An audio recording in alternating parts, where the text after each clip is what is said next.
अज्ञानतिमिरान्धकाराय शलाखया चक्षुरुन्मीलितं येन तस्मै श्रीगुरवे नमः।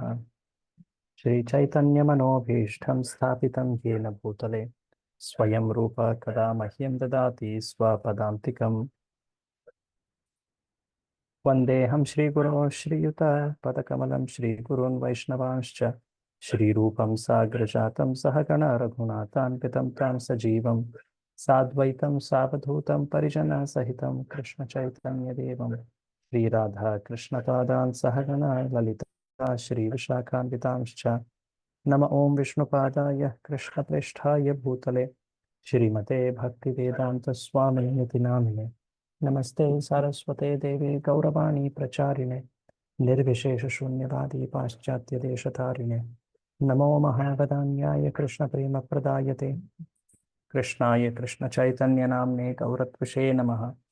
हे कृष्ण करुणा सिंधो दीनबन्धो जगत्पते गोपेश गोपिका कांतराधा कांत नमोस्तुते तप्त कांचन गौरांगी राधे वृंदावनेश्वरी वृषभानुसुते देवी प्रणमामि हरिप्रिये वाञ्छाकल्पतरुभ्यश्च कृपा सिन्धुभ्य एव च पतितानां पावनेभ्यो वैष्णवेभ्यो नमो नमः। जय श्री कृष्ण चैतन्य प्रभु नित्यानंद श्री अद्वैत गदाधर श्रीवासादि गौर भक्त वृंद हरे कृष्णा कृष्णा कृष्णा हरे हरे हरे राम राम राम हरे हरे। मूकं करोति वाचालं पङ्गुं लङ्घयते गिरिं यत्कृपातमहं वन्दे श्रीगुरुं दीनतारिणम्। Hare Krishna. So let's quickly offer our respects to the six Goswamis by reciting this particular prayer. Nana Shastra Vicharanaika Nipuno Sadharma Samstha धर्म संस्थापकौ लोकानां Lokanam Hitakarinam हितकारिणौ Tribhuvane Manyo Sharanya Parau Radha Krishna Padaravinda Bhajanam Nandena Mattalikau Vande Rupa Sanatanau Raghuyugau Shri Jiva Gopalakau. Recite these important verses. Anyabhilashita Shunyam शून्यं ज्ञानकर्मा Jnanakarmadhyam Anukulyena Krishnano Shrilanam Bhaktiruttama Sarvopadhi Vinirmuktam Tatparattvena Nirmalam Rishikena Rishikesha Kevalam Bhaktiruchyate. So, last time we had completed the discussion on how the 64 principles are made. That is, Srila Rupa Goswami has extensively referred to many scriptures and primarily to his brother Srila Sanatana Goswami's book called Hari Bhakti Vilas. And he has extracted 64 most important limbs of devotional service. We had seen how they are organized. The first 20 of them are like the entryways. Among them, the first three are considered most important. So you may remember this chart we had seen last time, that the first 10 show us what are those limbs which are pravritti atmaka, that means what one should do. And the next 10 of them, they tell what one should avoid, nivritti atmaka. And the rest of the 44, they are, of course, there are many. And among them, the last 5 are considered as the most potent forms of all 64. But nonetheless, Srila Rupa Goswami, when he is describing the 64 items, he first says that the first 3 of them are pradhana in making a right beginning of devotional service. He says that, can someone read this translation, please? These 20 angas serve as the door for entering bhakti. Yeah. The first 3 angas, taking shelter of the feet of Guru, receiving teachings after initiation, and serving the Guru with respect, are said to be the principal ones. Principal ones. So, of all the angas which are for beginning bhakti or entering bhakti, these 3 are the foremost, like that. And then we actually began the discussion The chapter number 7 tells about, in which we discussed, I think, 10 of them. The first 10, which are all pravritti atmaka. We had discussed up till Dhatri 11. Ashwattadi Gauravam. Okay, 11 we had started. Yeah, giving up the company of non-devotees. Okay, we had started that part. So the first 10 we had completed in the earlier session, and last session we did start 11. We'll continue from there. So please, in your books, go to that particular part, chapter number 7.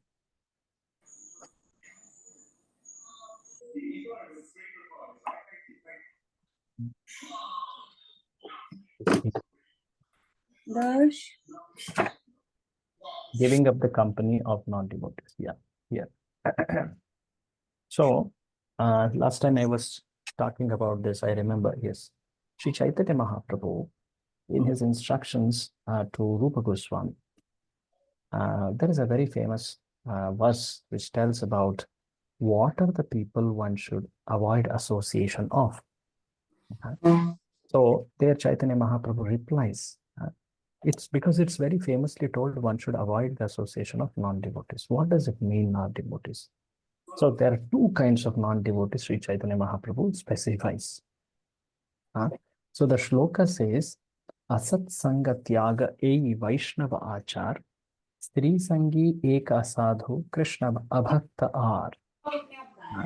So Asat Sanga Tyaga. A devotee is known by he avoiding the association of non-devotees. A devotee is known by that. He is not indiscriminate in his association. He is very specific, he is very particular, because that which nourishes his faith, that which protects his faith, is the only association that he looks for. Now, when we say association, there are various aspects to it. You will see in this particular section we read, there are very, very starking verses. The verses are to the extent that if there is a situation of one who he has to live in association of non-devotees, then it is better to choose something very, very drastic against it. Something like you live in a forest amidst cruel animals, you live in a in a cage burning in fire, things like that. But Shastras are so graphic in putting this principle against. So the two association one should guard against are, in Chaitanya Mahaprabhu's words, Stri Sangi. Here, Stri Sangi means one who is attached to material enjoyment. For a man, it is woman. For a woman, it is man. Whoever is attached to on the bodily platform, such a person who is materially attached, if one associates with such person, one will also take up that desires. That's the very natural thing happens when one associates. Actually, the association means the influence of desires. Association doesn't mean just staying together. Association principally it means influencing one's desires or aspirations, right?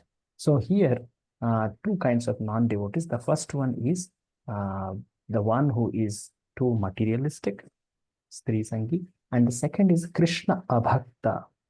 Abhakta here is not just non-devotee, but one who is against Krishna, one who is envious of Krishna's position, one who is blasphemous about Krishna, like that.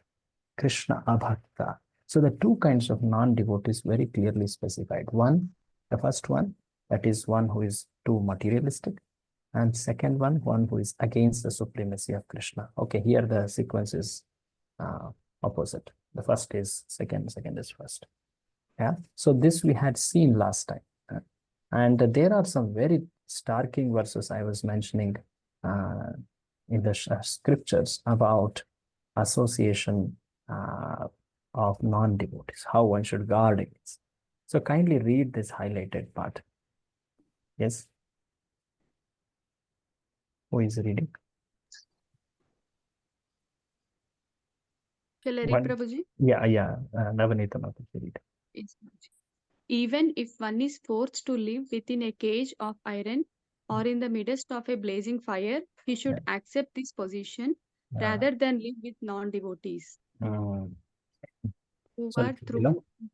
Yes, continue. who are true and true against the supremacy of the Lord. Mm. One should prefer to embrace a snake, a tiger, or an alligator Ah. rather than associate with persons who are worshippers of various demigods and who are impelled by material desire. So see, the second one is about worshipper of demigods. What does that show? That shows the association of those who are materialistic. Usually, those who worship demigods are for some material enjoyment. Uh, so, and such people who are sensual enjoyers, such association may also contaminate a devotee's faith. So you can see here, it is better to harm one's grass body by placing oneself in a blazing fire, by ready to be embraced by a snake, tiger, or like that, than to have these associations. Why? Because these associations, they very much contaminate one's faith, one's intelligence. Uh, so it is told one gains the faith on the devotional service out of immense good fortune, causeless fortune. How can he stake it by being amidst those who are against Krishna's service to Krishna? So in that sense, this emphasis is made. One should see them in the highlight of the glory of devotional service. One should not lose that faith, that shraddha, right? In the earlier chapters, we have seen about this, how important is shraddha in the development of devotional service. So Prabhupada, he also mentions about demigod worship. So the demigod worship is prescribed as a means in Vedas for those who are very much materially inclined. Those who want to fulfill their desires, okay, you follow the Vedas, and Vedas prescribe, okay, if you cannot avoid or if you cannot transcend this desire, you worship this so-called other devatas. But in Bhagavad Gita, you may remember, in 7th chapter, Lord Krishna very clearly specifies this, that worship of devatas is called as alpamedasa. Is it not? Kamaistair hritagna prapadyante anya devata. So okay, there he says their knowledge is stolen, hritagna, alpamedasa. Likewise, he kind of says that as inferior.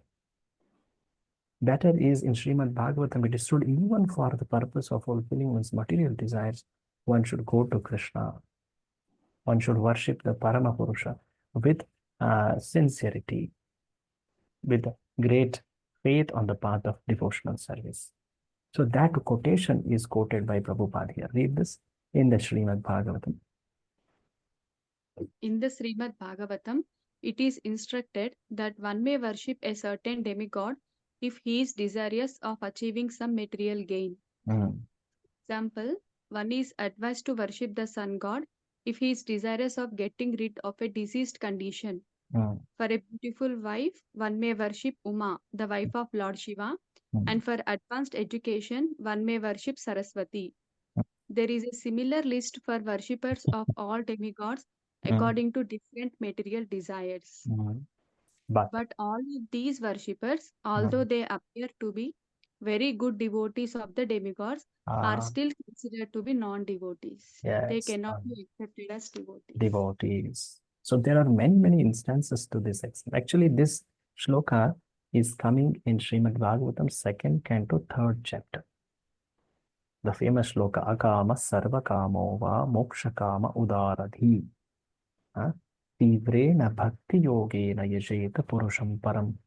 So there, before quoting this shloka, Srila Sukadeva Goswami has put a big list of material desires and the options of which devata one should choose to worship for fulfilling that desires.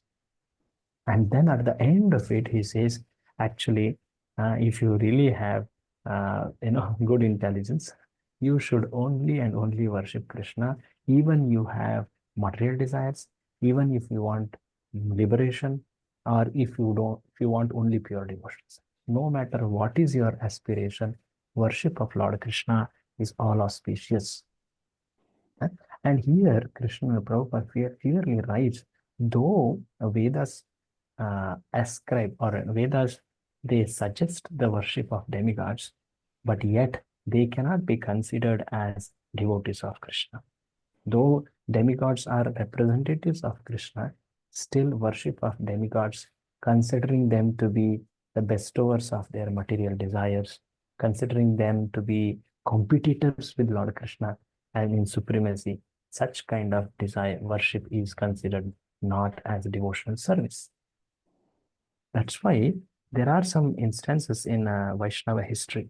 I remember one particular instance. This happened in the life of Sri Ramanujacharya.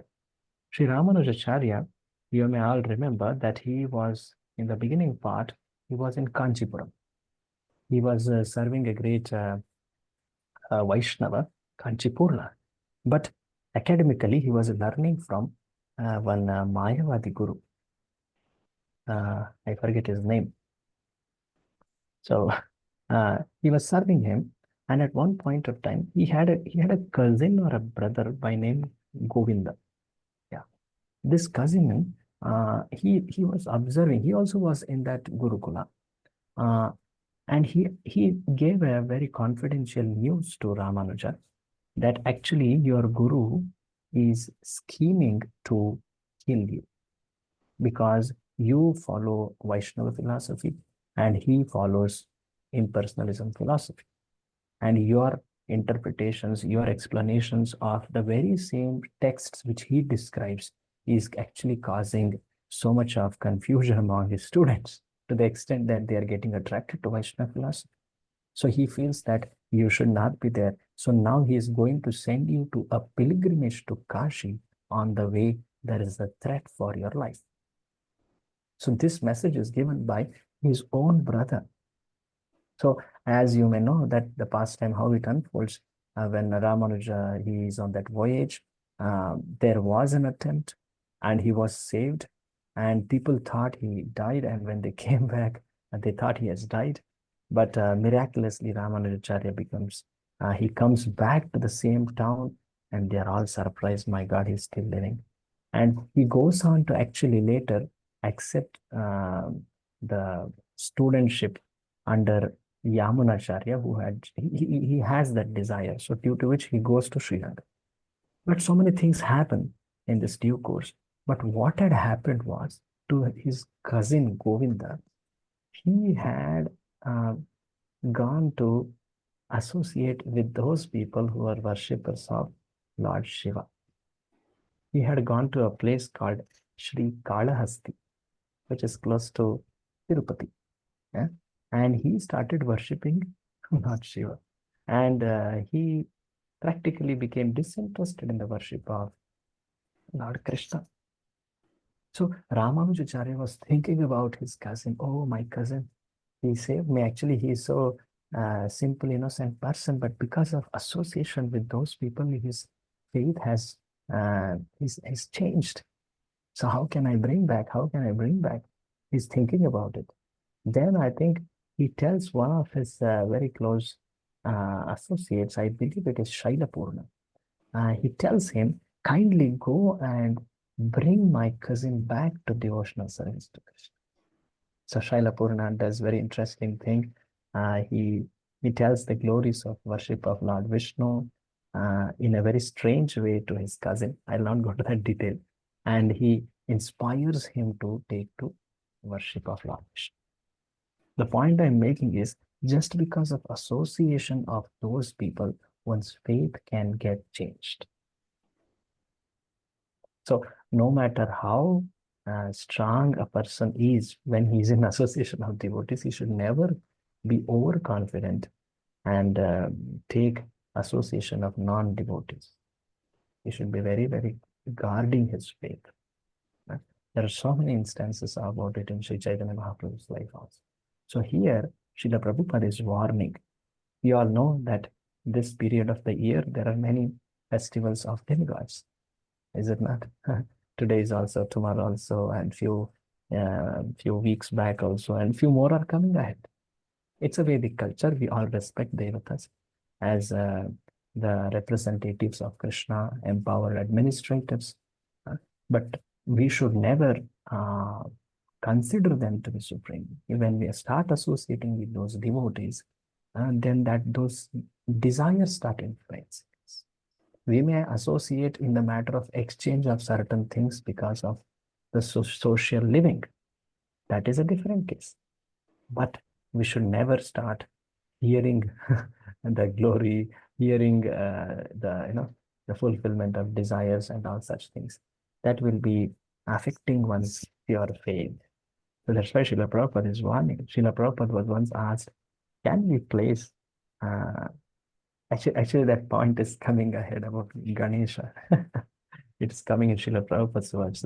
Let's discuss it there. So then another this was about materialistic people. Then Prabhupada also talks about Krishna Abhakta, that is Mayavad. So the Mayavadis are clearly those envious against Lord Krishna's position. So at the end, Prabhupada concludes it here. Can you read, Mataji? It is described. Yes, Prabhuji. It is described that due to their lusty desires, they have lost their intelligence and have therefore taken to worshipping the different demigods. So, in the Vishnu Rahasya, these demigod worshippers are forcefully condemned by the statement that it is better to live with the most dangerous animals than to associate with these persons. So what we just now saw was those who are Vimukha, Shri Krishna Vimukha Jana, Sangatyak, those who are unfavorable or against Krishna, materialistic, and those who are blasphemous or against supremacy of Krishna. Remember those two. Prabhuji, there are people who worship Krishna as well as these demigods. Correct. They are following it without properly understanding the tattva. Originally, it was like this. Maybe they think Krishna at par with the demigods. Yeah, they are like seasonal, Okay, now Janmashtami tomorrow. Yes. Ganesha and few days after Durga, like that.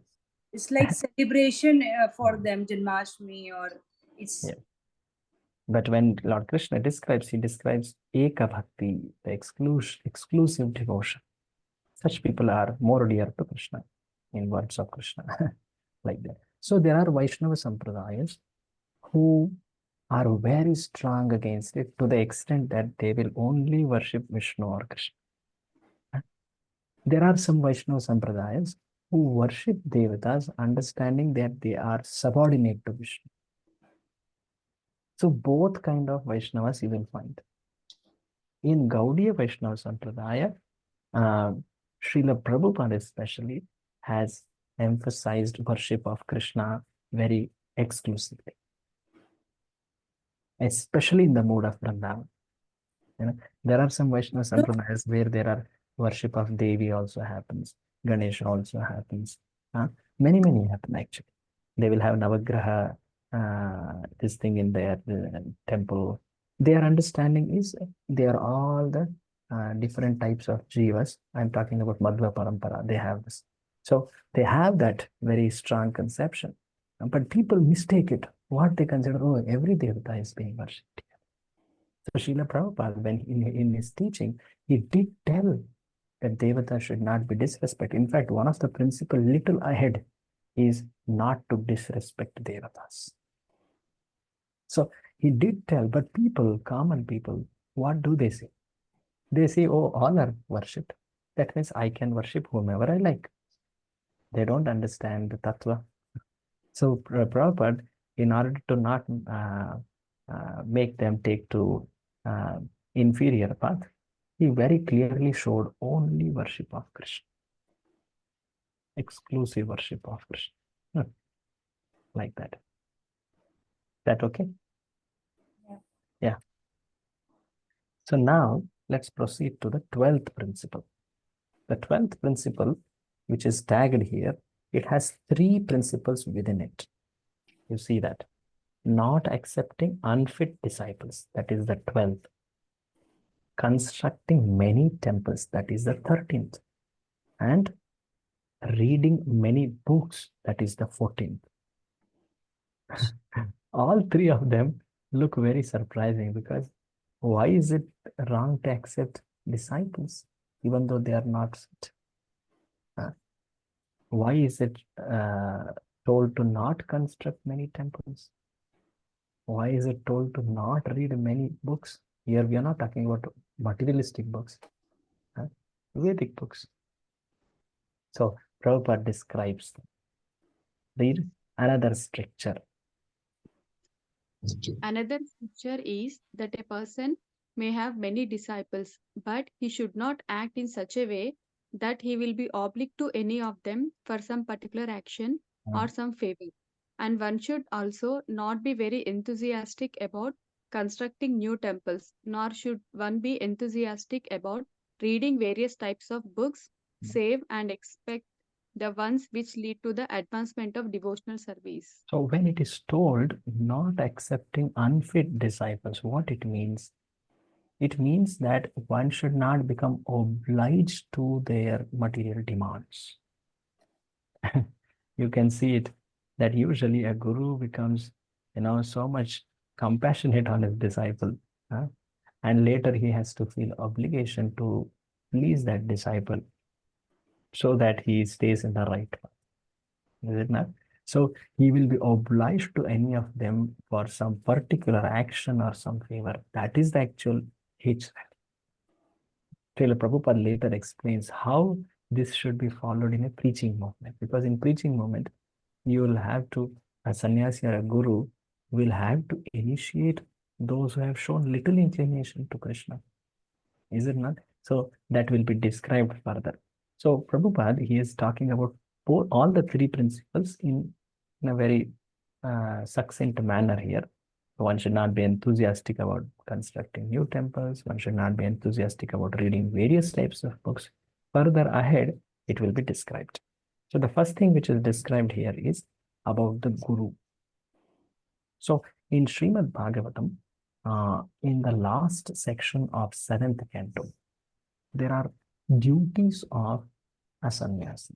Usually, a guru is on the level of sannyasi. Not necessarily, but usually, any person can become guru. In Sri Chaitanya Mahaprabhu's words, "Kiba vipra kiba nyasi." Shudra ke nanai amar ajnai guru hoy taraye dish. So, but yet, a person in sannyas, he usually accepts the service of initiating the disciples or students. So here there is some instruction about it from Bhagavatam. Prabhupada is quoting it here. Read it. One who has accepted the sannyasa order of life is forbidden to accept as a disciple anyone who is not fit. A sannyasi should first of all examine whether a prospective student is sincerely seeking Krishna consciousness. If he is not, he should not be accepted. However, Lord Chaitanya's causeless mercy is such that he advised all bona fide spiritual masters to speak about Krishna consciousness everywhere. So to speak, it should be for that service should be done by anyone, and the Krishna Katha should be given to everyone. But only when a person is serious and sincere, such people should be initiated. There are some spiritual organizations where there is indiscriminate initiation.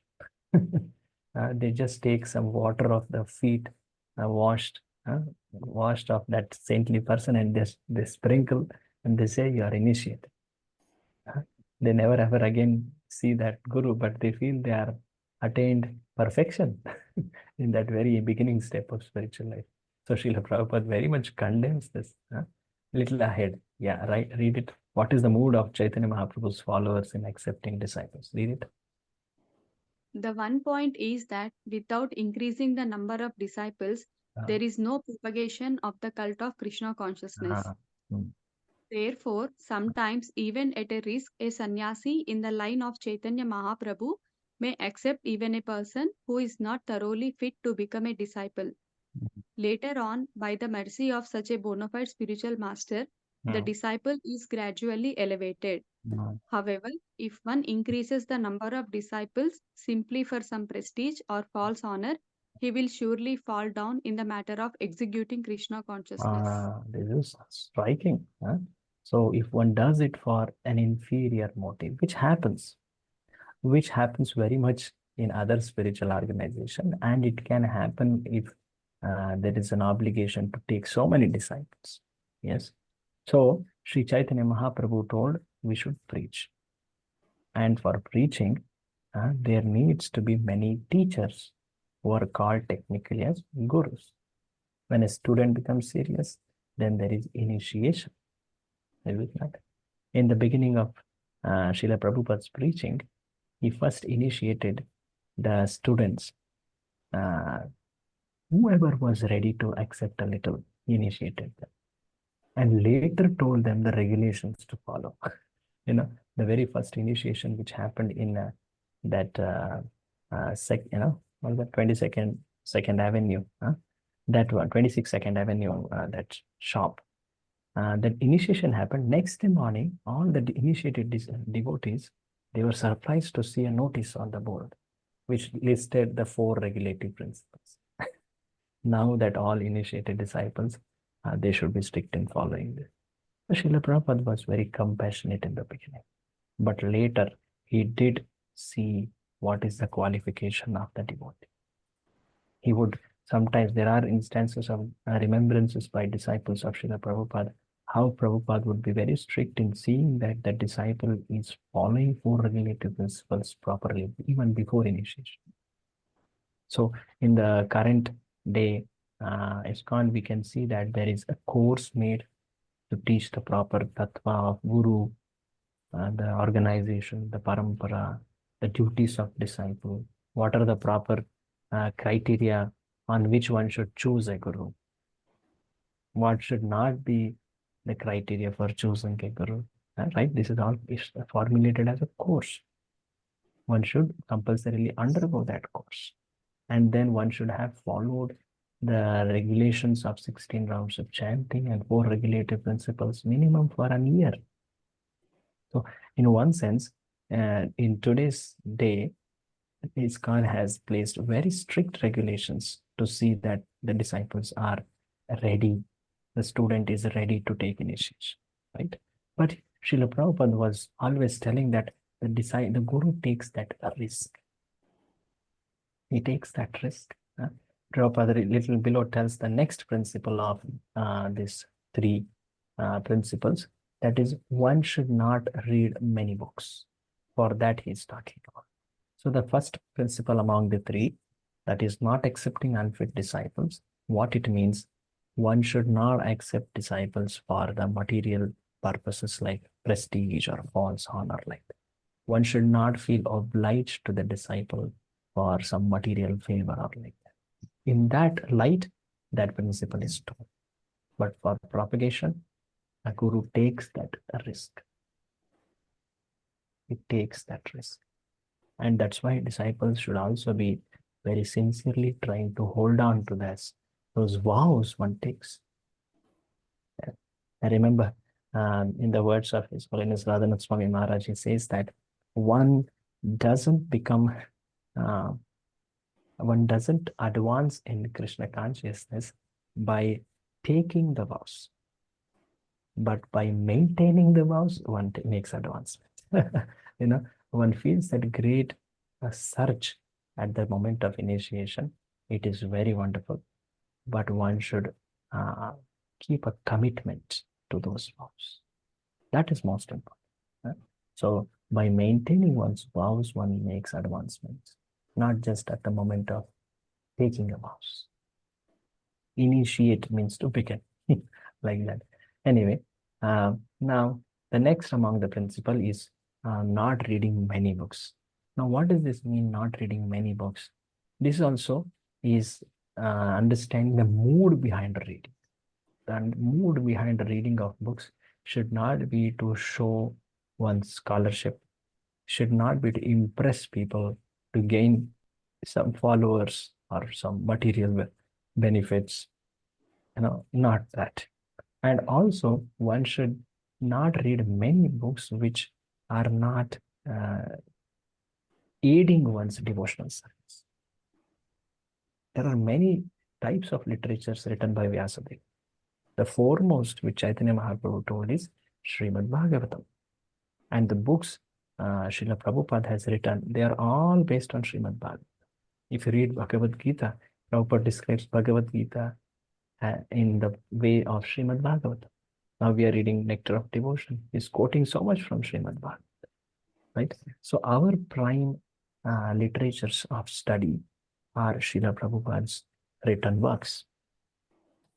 Primarily, Srila Prabhupada told Srimad Bhagavatam, Sri Chaitanya Charitamrita, Bhakti Rasamrita Sindhu, and of course he did tell Upadeshamrita, Bhagavad Gita, and many others. But these are very, very important. So Prabhupada mentions them. Can you read about the building of temples in the lives of various? Yes, Master. Yeah. In the lives of various acharyas in the line of Sri Chaitanya Mahaprabhu, that they are not very enthusiastic about constructing temples. However, if somebody comes forward to offer some service, the same reluctant acharyas will encourage the building of costly temples by such servitors.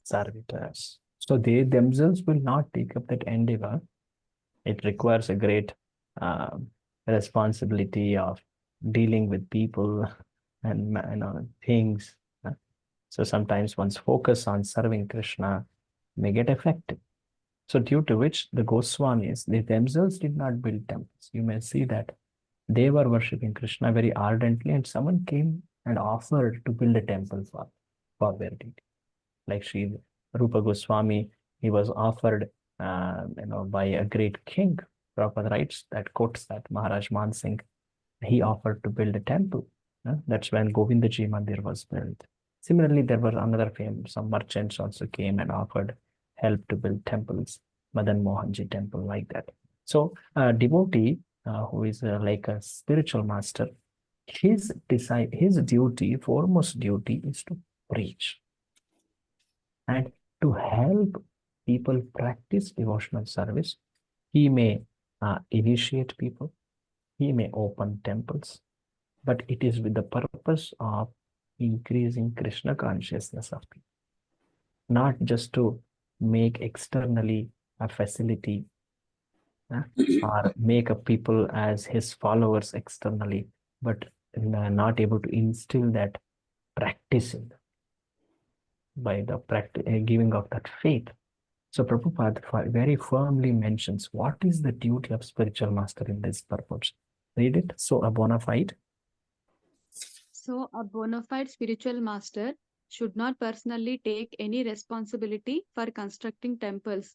But if someone has money and wants to spend it in the service of Krishna, an Acharya like Rupa Goswami may utilize the devotees' money to construct a nice, costly temple for the service of the Lord.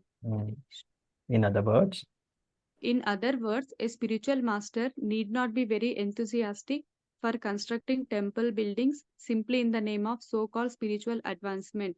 Rather, his first and foremost activity should be to preach.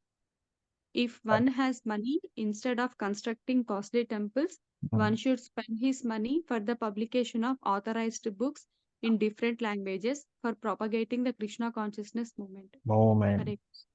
There is an interesting pastime of Srila Prabhupada. You can see this in one of the famous Acharya videos. Prabhupada is talking to Rameshwar Prabhu, who was the in charge of book distribution. So that time the book funds would receive so much of Lakshmi because of devotees' efforts in distributing books, the donations would get collected.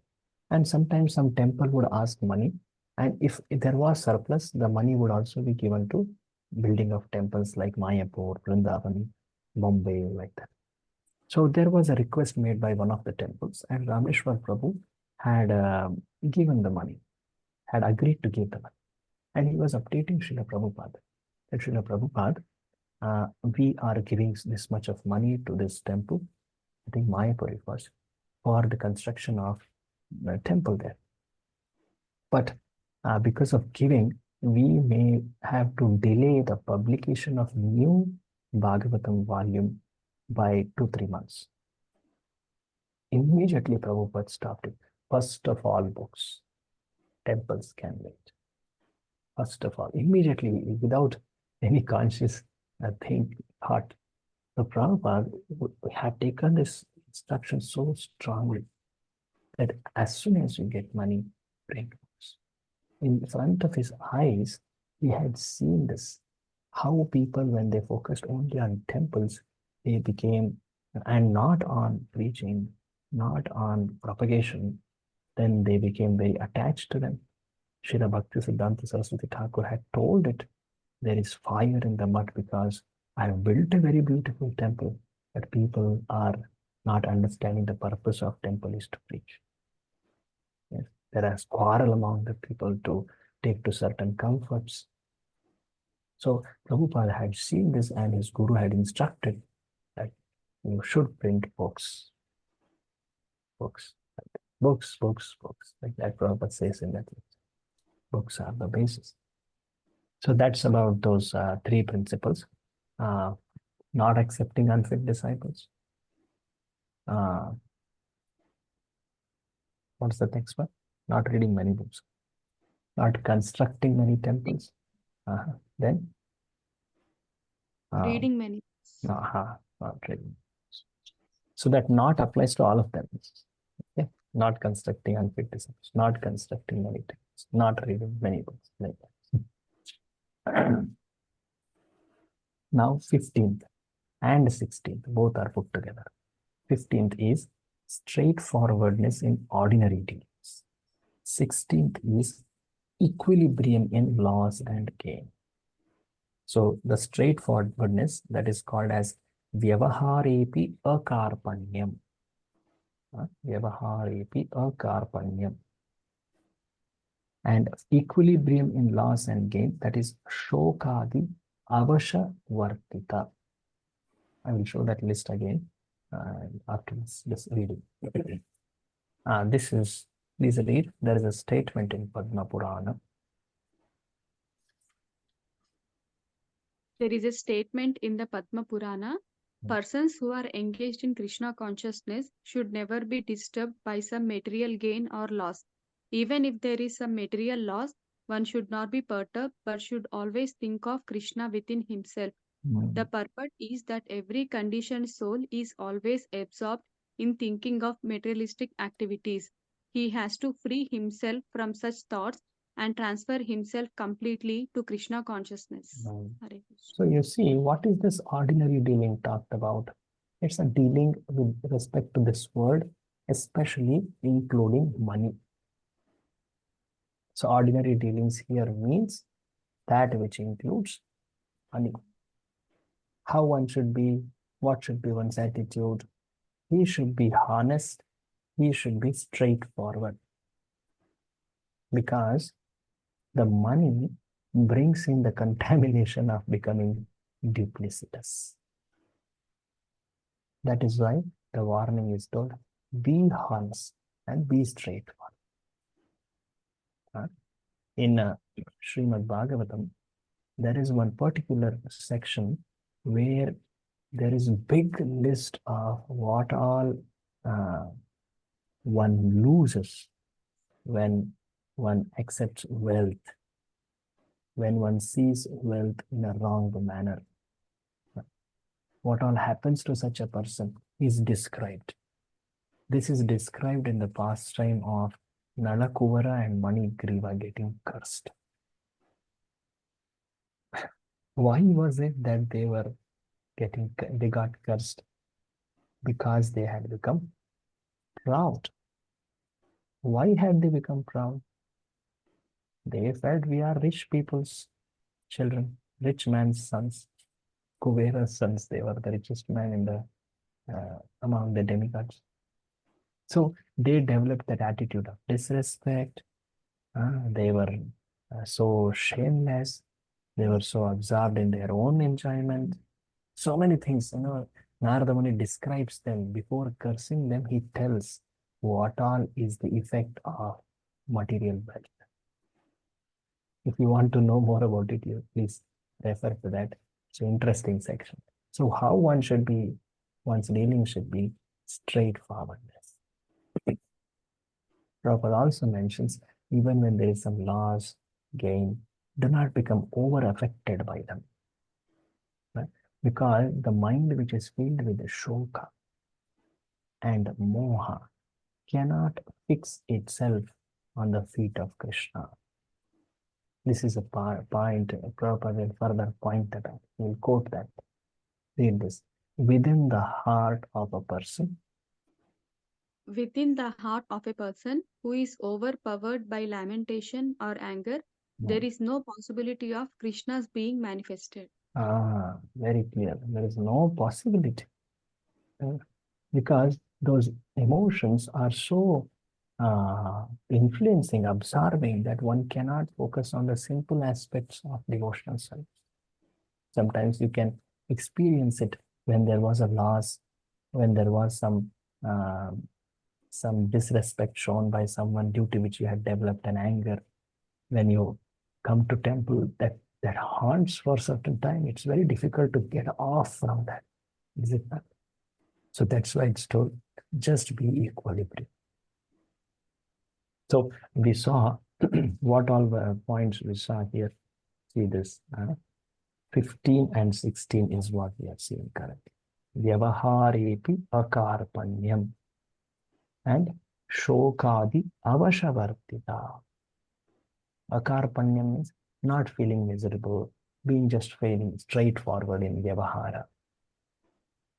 And shokadi avashavartita means not getting affected by shoka, moha, krodha, all that extreme emotions.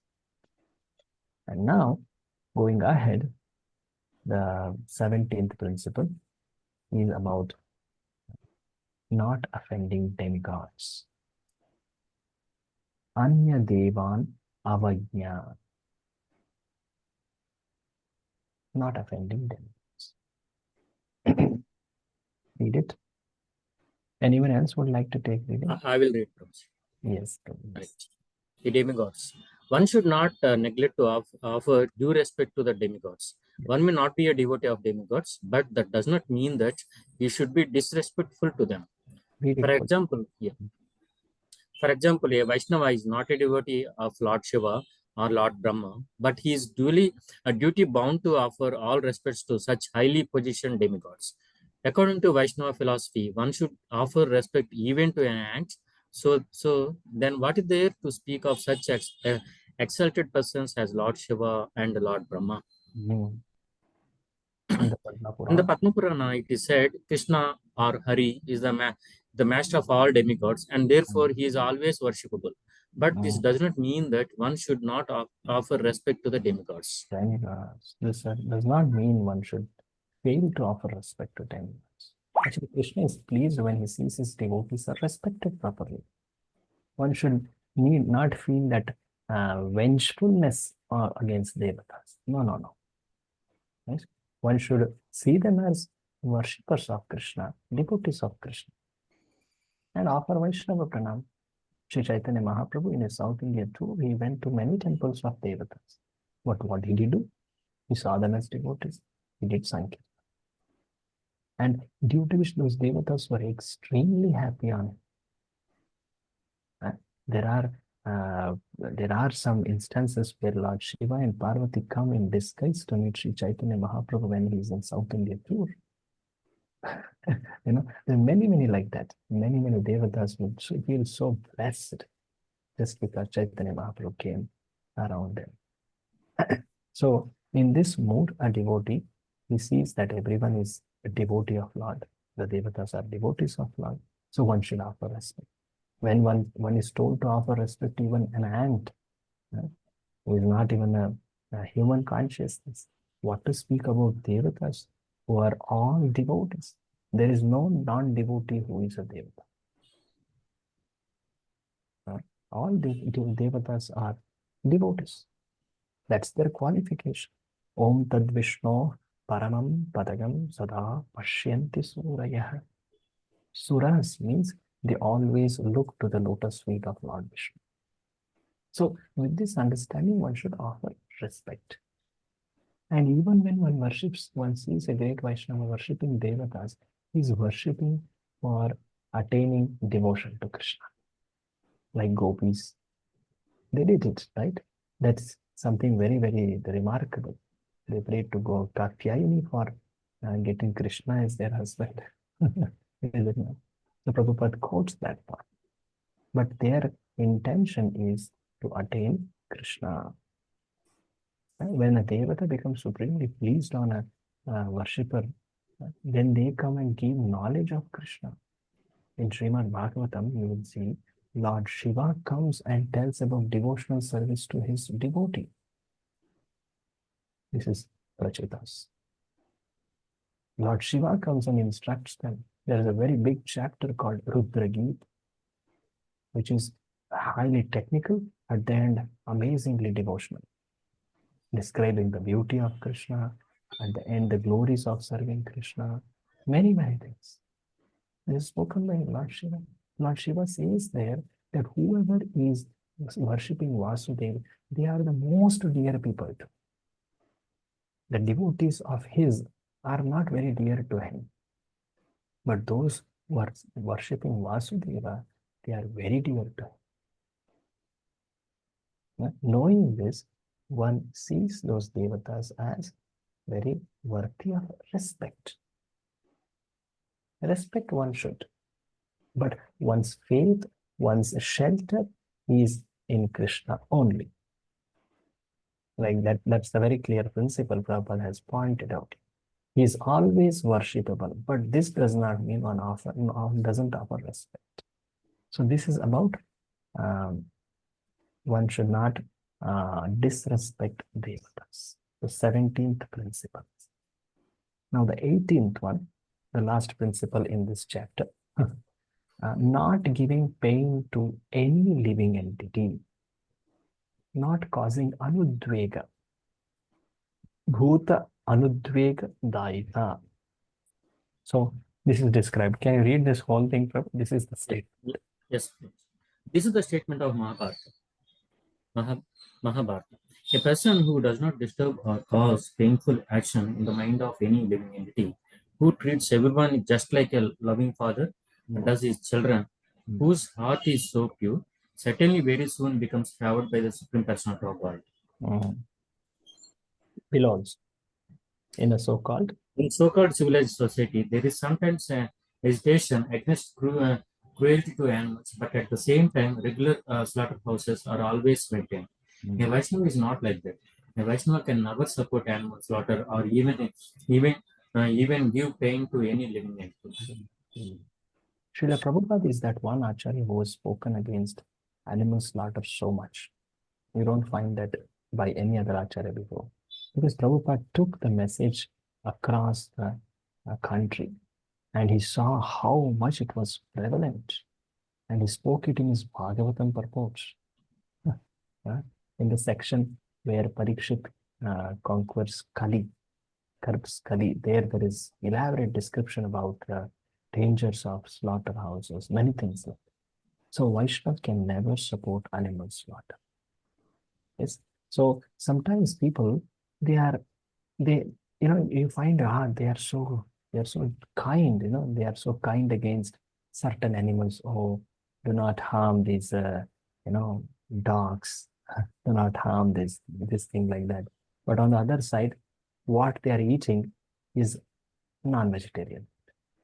They don't just make that connection.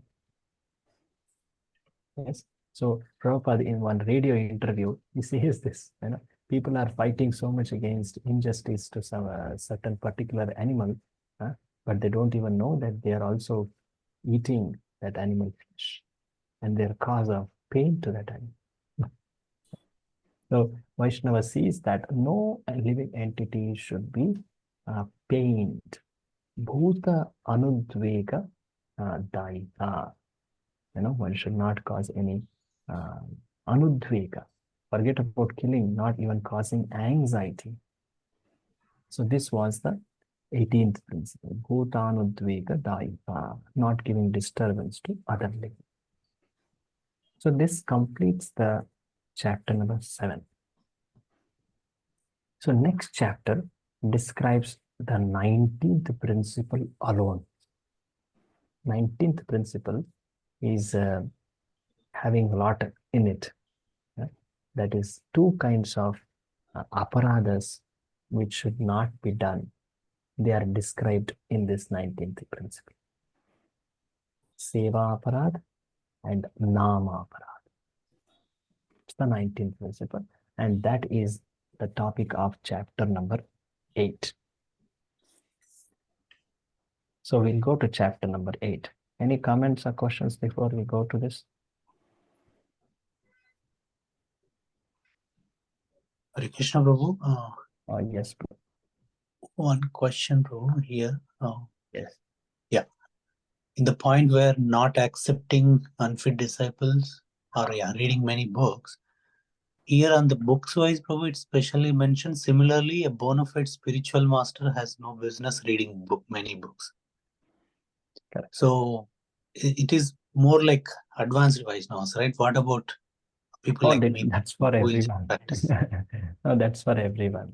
Bona fide spiritual master surely, but it's for everyone. Actually, you see, there is a lot given by Vyasadeva. Not everything is meant for everyone. Even in Bhagavad Gita, one scripture, you see how much Lord Krishna gives, what all topics he talks about. But what is the instruction, which is the conclusion, which is the which is highlighted by our acharyas?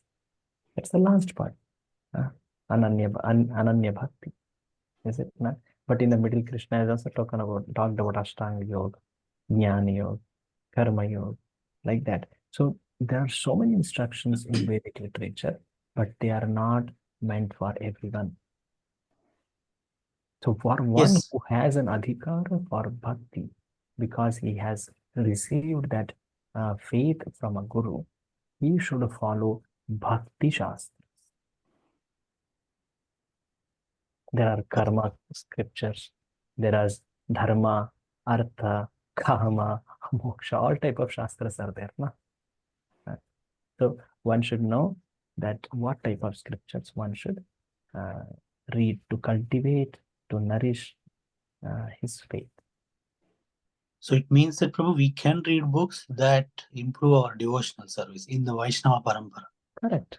Because why I'm asking, Prabhu, like, yeah, oftentimes we've been asked to like buy books Maharaj has written, right? So many Maharajas writing those books. They are all Bhakti Shastras. They are all. So those we can read, right? We can read. Okay. I think that is, yeah. So all the literatures provided by Chaitanya Mahaprabhu and his followers, they are our, nourishment for our bhakti. But primarily, as followers of Prabhupada, we should read Prabhupada books properly. And this course is also focused on Prabhupada's purpose, Prabhupada's descriptions. And once you gain a solid foundation, then you can also learn from other previous teachers, other books, because that will be nourishing this. They are all based on this only, is it not? Prabhupada's books. So once you learn that solid foundations, then you will appreciate, in fact, better other books. Hare Krishna. Hope it yes. Yeah. प्रभु दंडवत प्रणाम. दंडवत प्रणाम. प्रभु आपने जैसा बोला कि बाकी गुरुओं के किताब पढ़ने से वो एक इजी हो जाता है प्रभु और ज़्यादा समझने के लिए प्रभुपाद जी का लेक्चर या प्रभुपाद जी का बुक पढ़ने के लिए और it will create more interest to word. जैसे अभी चैतन्य चरण प्रभु जी का कुछ किताबें पढ़ते हैं, उनका जो लॉजिकल वे ऑफ एक्सप्लेनेशन रहता है, correct, it really helps us to get more interest की और किताबें पढ़े और उनके बारे में जाने और प्रभुपाद श्रील प्रभुपाद जी का लेक्चर सुनना और पढ़ना. Yeah, that's fine, because they will also instruct you to read these books only, no? Yes. At the end of their talk or at the end of their book, they will inspire you to read Prabhupada's books only, right? So that is wonderful. In fact, that is nourishing your Prabhupada's shiksha, receiving shiksha from Prabhupada. Essentially. Thank you, Prabhu. Thank you. Hare Krishna. Hare Krishna. So let us continue. This is 8th chapter. The limb number is 19. 19th limb of devotionalism. So the name of this is Seva Nama Aparadha Varjanam. So 2 types of aparadha should be avoided. Offenses should be avoided. So the first one is called Seva Aparadha and second is called Nama Aparadha. So in this chapter number 8, you will see different types of listing of aparadhas. There is one type of listing of aparadhas, which are Seva aparadhas, based on Agama Shastra, that is Hari Bhakti Vilas. There is little later another listing of offenses based on Varaha Puran. I'm just giving you an overview. And at the end, there is one description which is Nama Aparadha, the 10 offenses, which we also recite in the mornings, is it not? So the 3 types of listing of offenses you will see. The first 2 type, they are Seva Aparadhas. So the first listing of offenses, it lists 32 offenses. Okay, they are all Seva Aparadhas. So what is Seva Aparadha? Any of you would like to help us understand what is Seva Aparadha?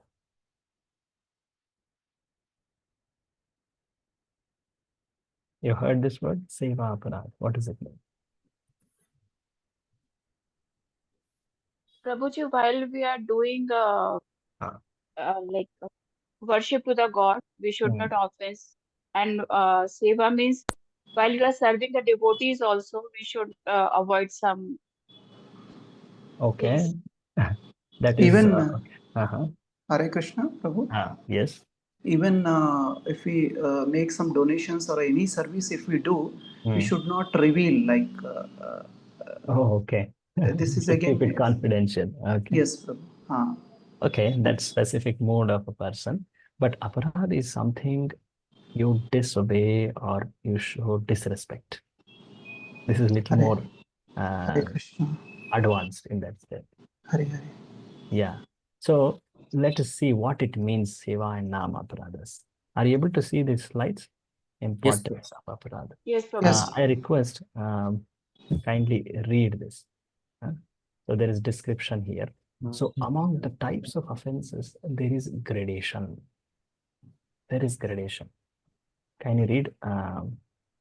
Prabhu was reading. Okay, I have a Yes. question. Can I read, Prabhu? Hare Okay. Krishna.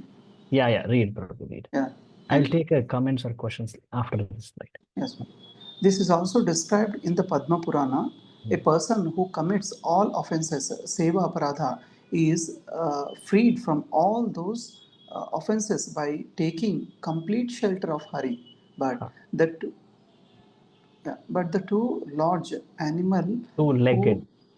Two-legged animal who commits offenses against Hari is freed from those offenses by taking shelter of Hari's name. However, though the name is the friend of all, by committing an offense against the name, a person falls to the lower region.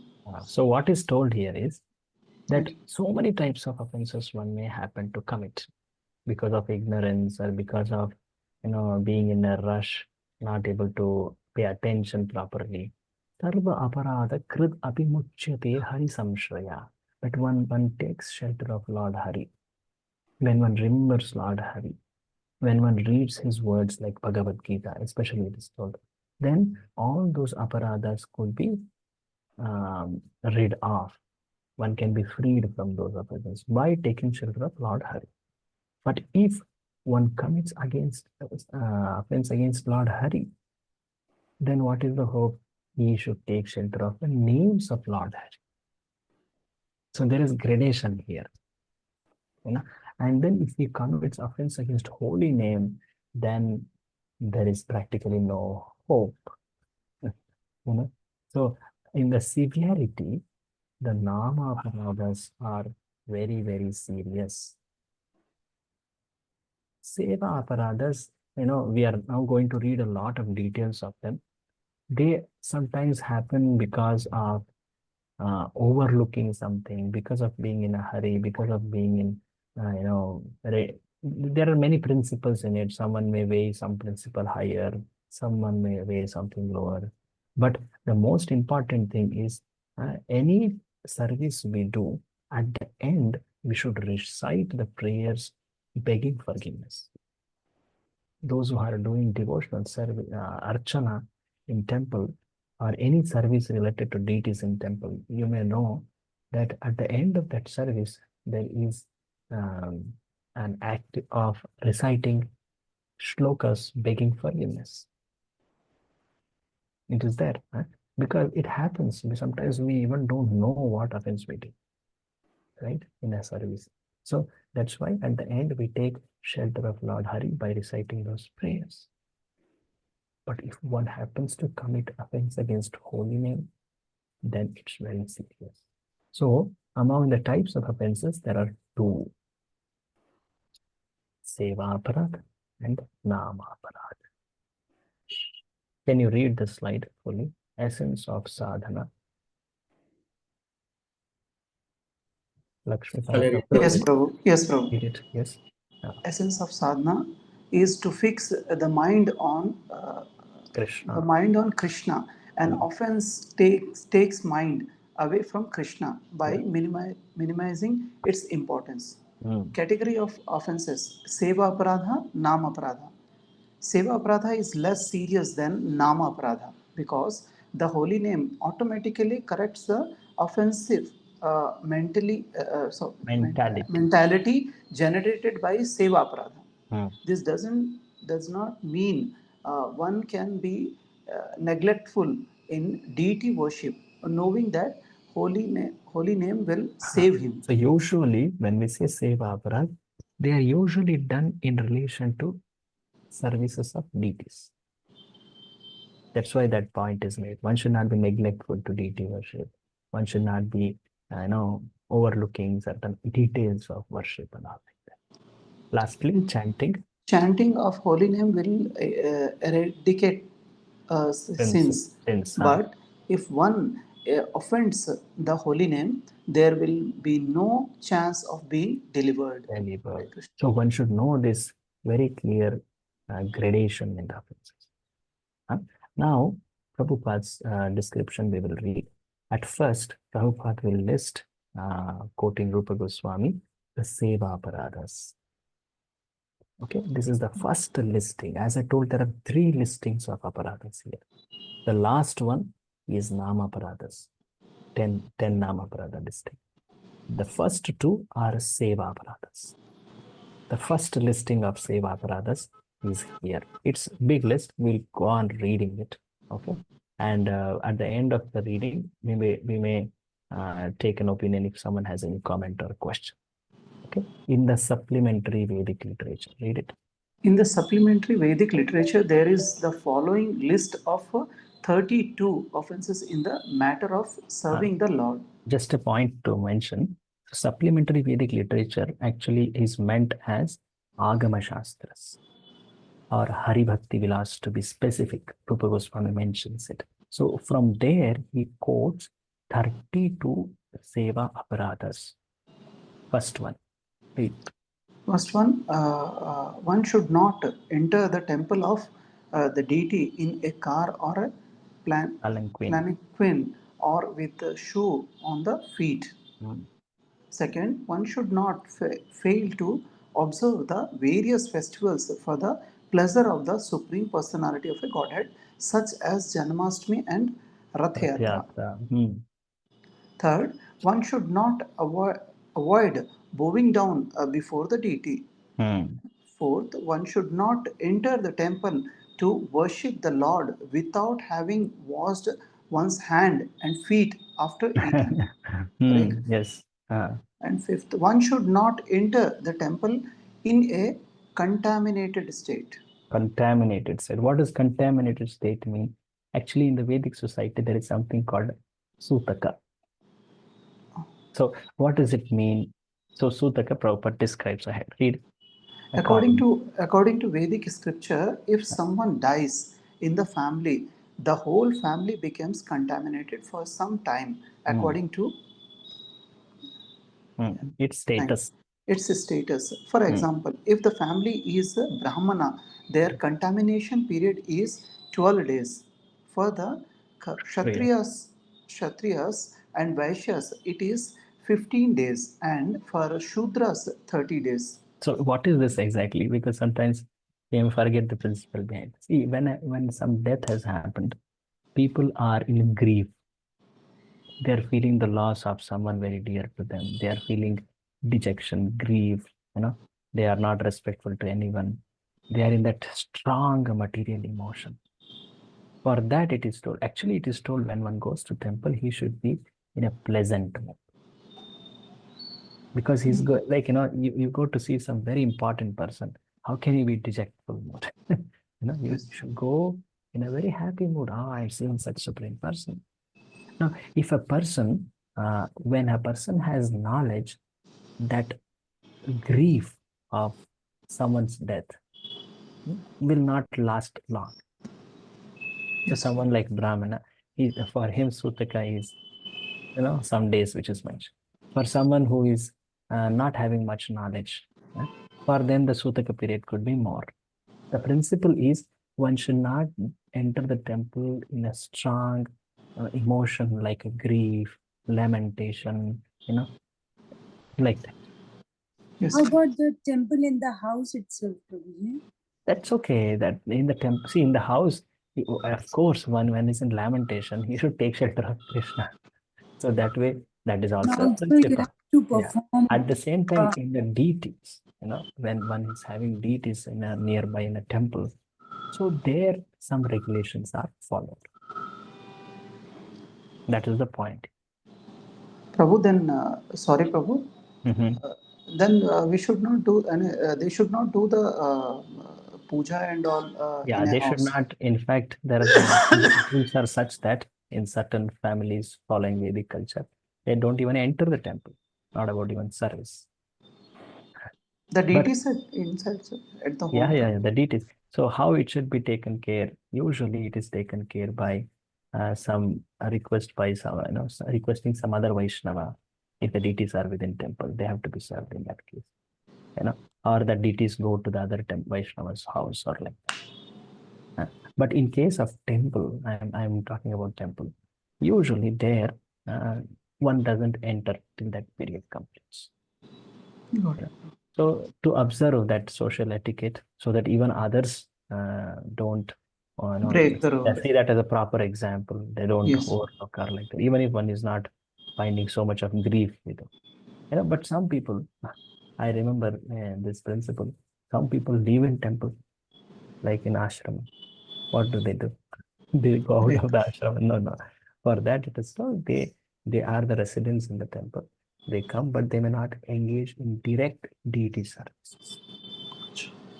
But It depends on their consciousness, actually. If there are some, I have also seen some devotees living in temple. They're so attached to Lord. They feel, okay, this event happened in my life, but I want to, I have to go and serve Lord, the altar. So if they have that consciousness that, okay, this was a material emotion, I got over it, and now I have to go and serve Krishna. It's encouraged. Okay, go. It's all But about the mood or the consciousness should not be of grief. If they find it, oh, I think I am little materially affected, they themselves withdraw. Okay. Thank you. Like that. It's about the consciousness, Prabhuji. It's consciousness, true. It's clear, and you are like, I should not stop the seva of my deities. I should do it. The deities should be served at all times. They should not be angry. Correct. That's true. But Prabhuji, why did this segregated between the communities, Prabhuji? This I mentioned about the knowledge, the aspect of knowledge. Those who have knowledge about Atma Jnana, for them grief is less, no? Usually it's understood that the people like Brahmanas, they will have Atma Jnana. But these days, Prabhuji, everybody is By both Sudra only they are saying right. Yeah, I'm not telling about that aspect, but this is in a traditional society where one has Atma Jnana. For them, this is told. Sometimes you will see in the Gotra lineage, even today people follow like this. Oh, in our family, I have seen that in North India, they have a Sutaka for some say 7 days or 11 days. In Maharashtra, they have for 12 days, something like that. So they may follow whatever it is. But the point is, the principle is the emotion of grief. I think that is sufficient because in today, the Varnas are so mixed, the family cultures are not very strongly rooted in Vedic culture. So one can assess this by taking guidance from their Shiksha gurus. That should be the principle, actually. Okay. Got it. Can I start? Yeah, sixth one. Thank you, bro. Sixth one. One should not bow down on one hand. This is also another thing. One should put both the hands in front. Panchanga pranama includes hands. Ashtanga surely includes hands. The hand should be front in with both hands. Not that in one hand we keep bead bag and below like this and one you put down. No, you place the bead bag in the side and then bow down. So yes, like that. You can see Srila Prabhupada's videos, how he bows down. He bows slowly but fully he does. Hare Krishna. Continue, seventh one. Seven, one should not circumambulate in front of Sri Krishna. So what it means, one should not do pradakshina like standing in front and turning around. The actual method is what? Go around the deity. Not that you show back also and turn around like this. This is actually, see, we are sometimes out of ignorance, we follow it. It's a family culture, in the regional place, regional cultures like that. So proper describes the process of. Yeah, the process of circumambulating the temple is the one should begin circumambulating from the deity's right hand side of the temple and come round. Such circumambulation should be performed outside the temple structure at least 3 times daily. So the point of circumambulation is to show that Lord is the center of my life. I revolve around him. Everything I do is going around him. He is the center of my life, putting Lord as center. And there are so many spiritual benefits one can derive by doing pradakshina, Govardhan Parikrama, or Vrindavan Parikrama. All these are in this principle. Continue. Eighth. Eighth, one should not spread his legs before the deity. One should not spread. Continue. One should not sit before the deity holding the ankle, elbow, or knee. It means basically the lower parts. One should not touch them. Holding the legs by hand. Sometimes we ignorantly do it. So that is not. That's an offense. One should not. Yeah. 10. One should not lie down before the deity of Krishna. You see, a simple thing. If someone very, very important person or very respectful person is in front of us, how we behave? We don't do these things. So lying down, showing our leg, touching something below. So this much attitude one should respectfully show. Continue. 11th. One should not accept prasada before the deity. Not in front of deity, but Prabhupada told. Next, go outside the temple and continue. One should never speak a lie before the deity. Hare Krishna. Continue. One should not talk very loudly before the deity. One should not talk before the. One should not loudly. One should not speak loudly. Talk. Others before the deity. One should not cry or howl before the deity. One should not quarrel or fight before the deity. One should not chastise. One should not chastise anyone before the deity. One should not be charitable to beggars before the deity. This is interesting. Why? Sorry. Because we should know that actually Lord is the ultimate data. He is the one who is giving. Right? So he is the greatly charitable person. We need not become in front of Lord another, givers. So that giving is also in the mood of, okay, Lord has given me, and I should. Lord becomes pleased when I share this with others. So usually that happens outside the temple. One should know. One should not speak very harshly to others before the deity. One should not wear fur blanket before the deity. Fur blanket is considered luxury. So that should not be worn in front of. Basically, it shows oneself in enjoying mood. Hare Krishna. 21st. One should not eulogize or praise anyone else before the deity. Hare Krishna. So sometimes we may inadvertently speak about some material person or that politician, that big man in society, this, that. In temple, glorification means it's glorification of Lord only. Hare Krishna. One should not speak any ill names before the deity. One should not pass air before the deity. One should not fail to worship the deity according to one's mean. So now Prabhupada describes what it means, one's mean. Actually, the bhakti requires so little from a person. So what it means in Bhagavad Gita? In Bhagavad Gita, it is stated that the Lord is satisfied if some devotee offers him even a leaf or a little water. This formula prescribed by the Lord is universally applicable, even for the poorest man. But that does not mean that one who has sufficient means to worship the Lord very nicely should also adopt this method and try to satisfy the Lord simply by offering water and a leaf. If he has sufficient means, he should offer nice decorations, nice flowers, and nice food stuff and observe all ceremonies. It is not that one should try to satisfy the Supreme Lord with the little water and a leaf, and for himself spend all his money in sense gratification. Hare Krishna. Prabhuji, I know so many people under the shield of the statement saying that Bhagwan to bhav ke bhuke hain, do it. They don't. Yeah, one should spend very generously for Lord. Krishna.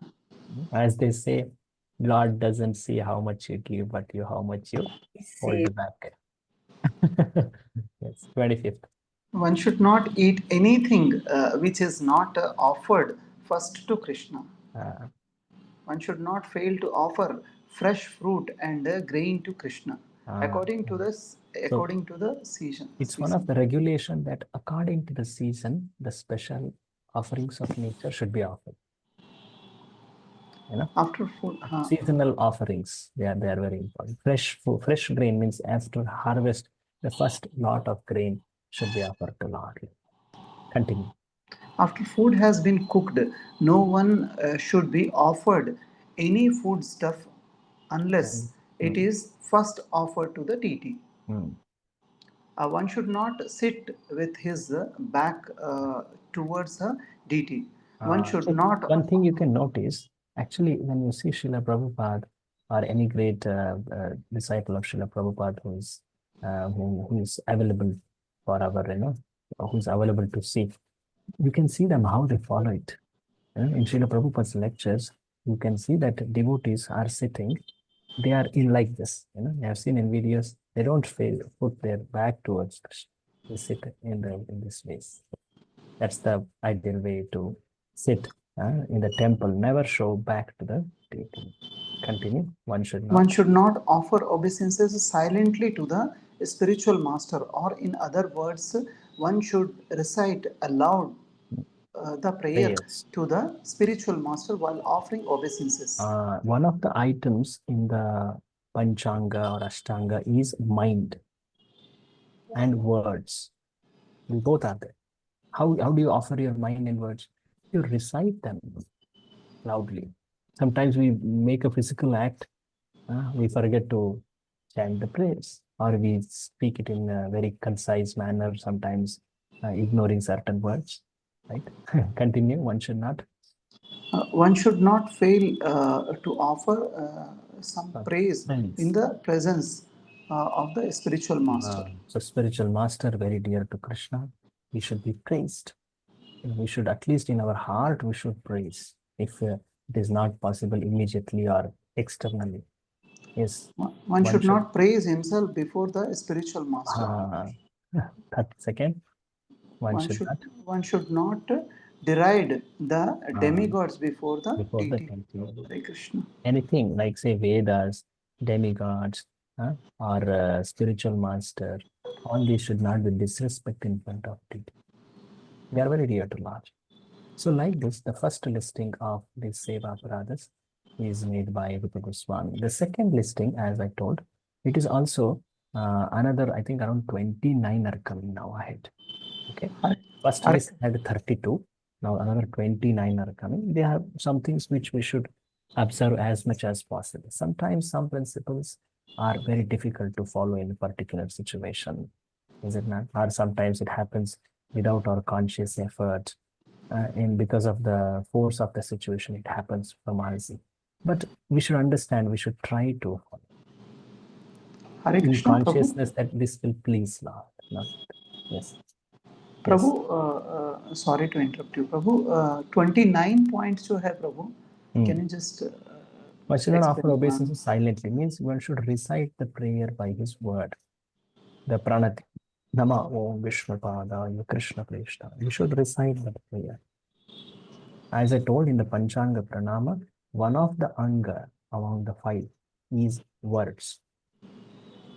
If you don't do it, that's not complete pranama.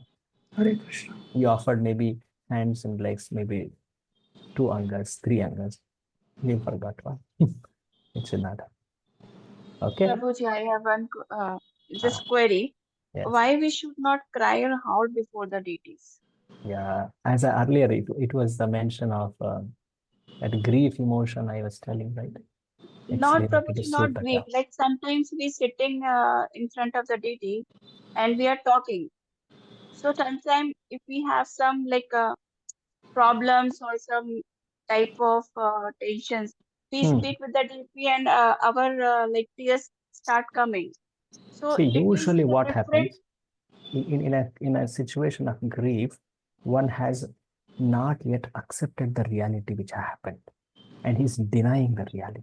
In that grief, there is a little, I know how do we say it, some sense of why this happened by Lord, why Lord made it happen in my life. You understand? You know, this kind of a mental disrespect also can happen. Is it not? So for avoiding it, till the one accepts the reality, it is told that in that strong grief, just console yourself, calm down, and then go to the Supreme Lord. Yes, one understands that ultimately the provider of solution, relief of all distress is Supreme Lord. But to come to that principle that yes, Lord is the ultimately supremely powerful, supreme, he knows everything, he knows how he can bless me. So until one comes to this principle, understanding of this principle, by overcoming that grief, he is told to press it. Sometimes you get tears out of gratitude. That is okay, right? Oh, that kind of tears is not talked only. That is wonderful. So tears of ecstasy. That's also. Yeah, they are wonderful. That tears is not. But Prabhu, if he's our father, and like Mataji is saying, if you're in some sadness, then why can't we share with our father? One can, but this is about deity. I'm telling about deity here. See, in a home setup, one should surely go and express one's heart to Lord. That is true. Yeah. We are not telling that one should hold this emotion with oneself. No, not like that. But with respect to deity in a temple where there is archana going on, where there is wonderful festivity going on, Lord is receiving the devotees, there the mode should be to offer one's gratitude, to offer, even if difficulty is there in life, it is to seek a refuge in him. So Prabhuji, these 64 pertain to temple deities? There are some deities, there are some setups where it is mentioned of temple. And there are some limbs which specify about deities. The deities could be home deities also. Hare In Krishna. the home deities, one may not be able to completely apply that principle because they are in the home. You express your emotion in front of deities. That's why. Prabhu, Hare Krishna. Yeah. Prabhu, while chanting also so many times, so many deviations, detours happen to the mind. So while chanting, sometimes feelings comes, Krishna, what is going on? Please help me out. So the chanting, I don't know, sometimes the emotions like, it's not intentionally, Prabhu. Sometimes But I that try. rule is only for deity, not for name. Thank you. For holy name, one should take holy name in all these situations. Thank you. No matter one is in a great emergency or pain, one should take holy. Thank you. Thank you. So now the listing of offenses from Varaha Purana is starting. Okay, we will again read this whole thing, and at the end of it, maybe we'll, if there is some need, we'll stop and take like this thing. Maybe another devotee would like to read. Shall I read, Prabhu? And anyone else? Because Prabhu read. Anyone else would like to? Hare Krishna Prabhuji, may I read? Read. Besides these, there are a number of offenses which are mentioned in the Varaha Purana. They are as follows. 1. One should not touch the deity in a dark room. Yes, Prabhuji, Hare Krishna, I will read, Prabhuji. One should not fail to strictly follow the rules and regulations in worshipping the One deity. should not. What is happening? 1 minute. Prabhu, Mataji is reading, let her come. Huh? One should not enter the temple of the deity without first making some sound. One should not offer any foodstuff to the deity which has been seen by dogs or other lower animals. One should not break silence while worshipping. See, in the deity area, it is told that one should not speak. One should hold that vrata of silence. Why? It shows gravity, where I am, what I am here for, what should be my mood. That should be an absorption. By talking, we lose our gravity. That's why it's told one should not break silence. If there is a talk regarding service, which is at that moment, you talk. If not, be grave. What you are come for, you do that service and go ahead.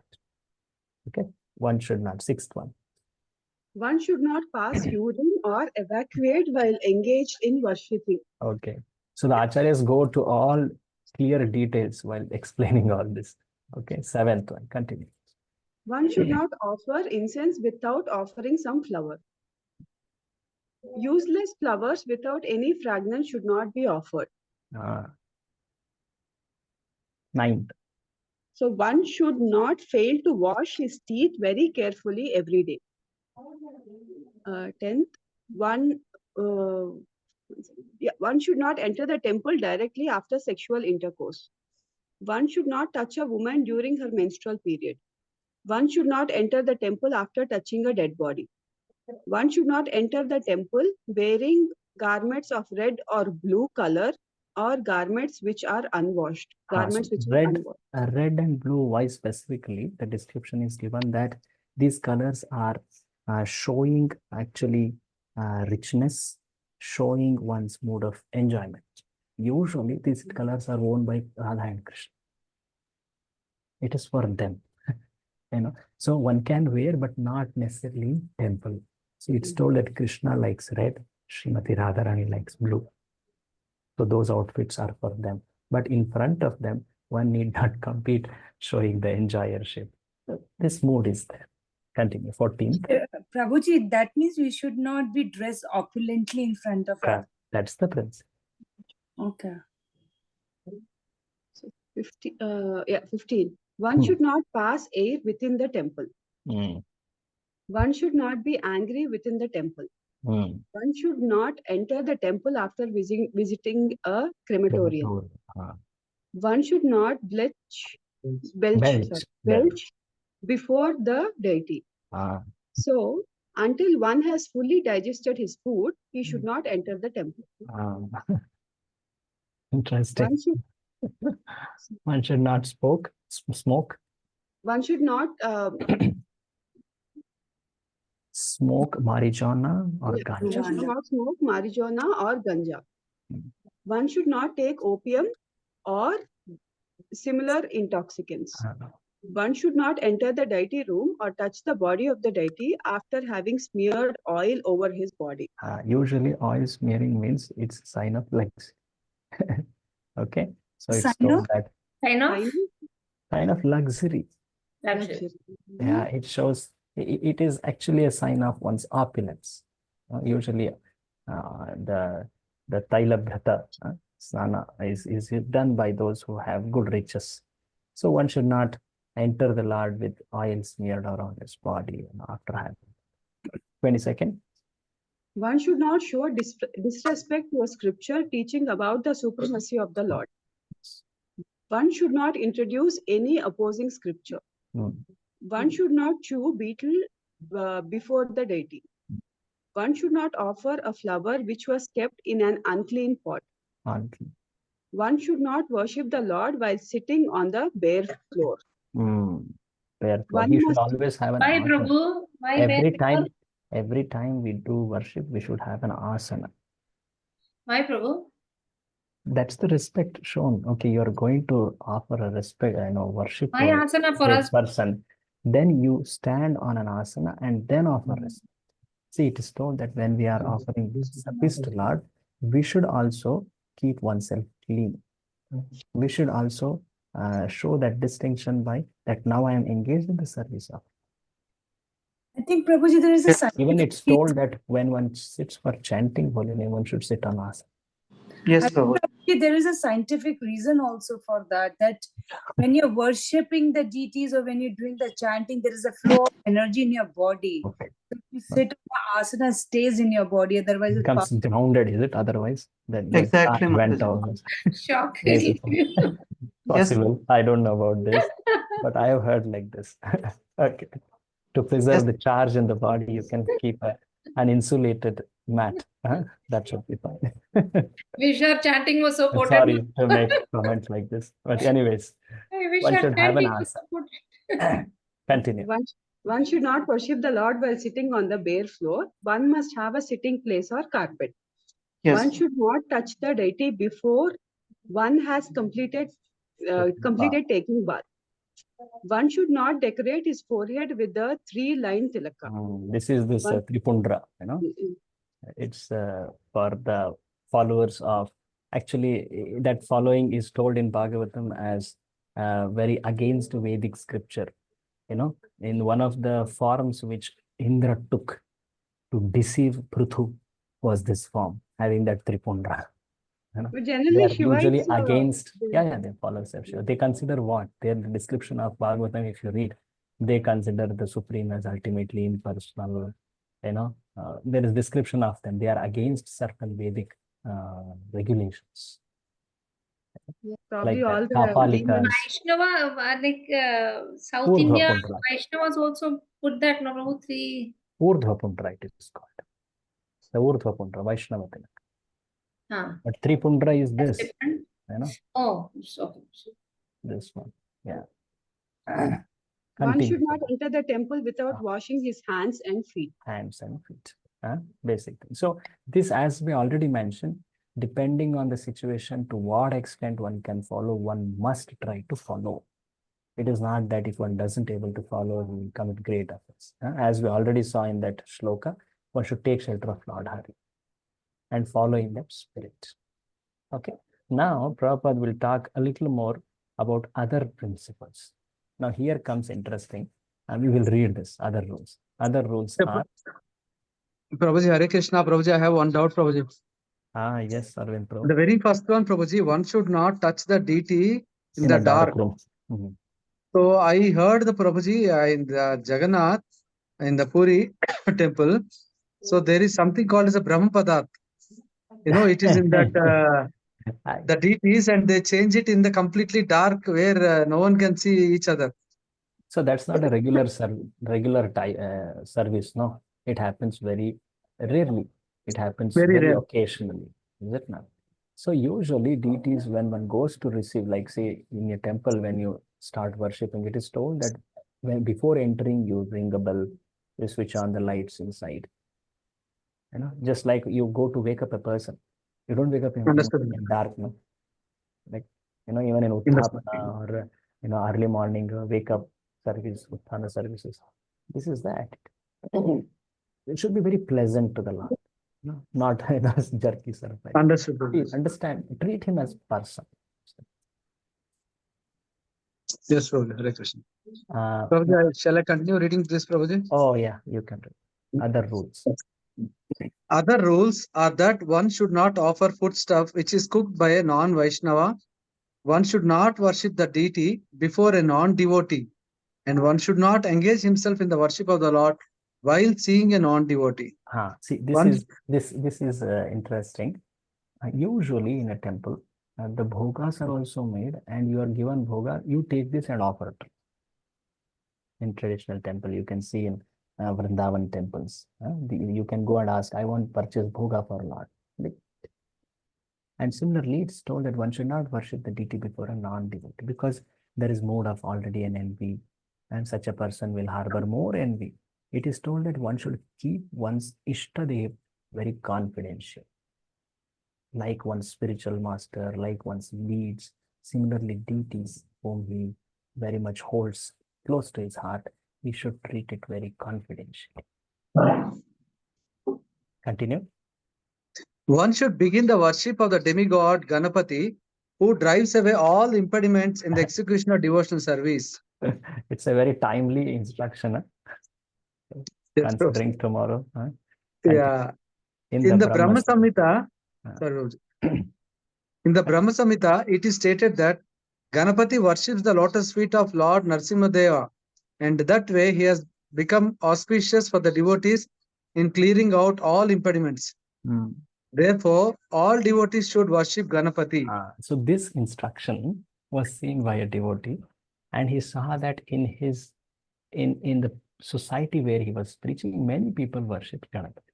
So he thought, if I put Ganapati, it will be a great attraction for people to temples to come, and later they may offer good donation and like that.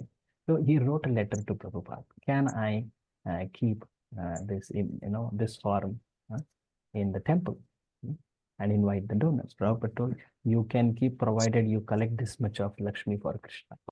One time Prabhupada replied like that. And actually Prabhupada another time he told, it is not necessary. As we earlier also saw, this form of Lord, actually it is meant for removing the vignas, and that is originally done by worshipping Lord Narsimha. In certain Vaishnava Sampradayas, they worship Vishwaksena in the place of Ganapati. In Sri Sampradaya, they do.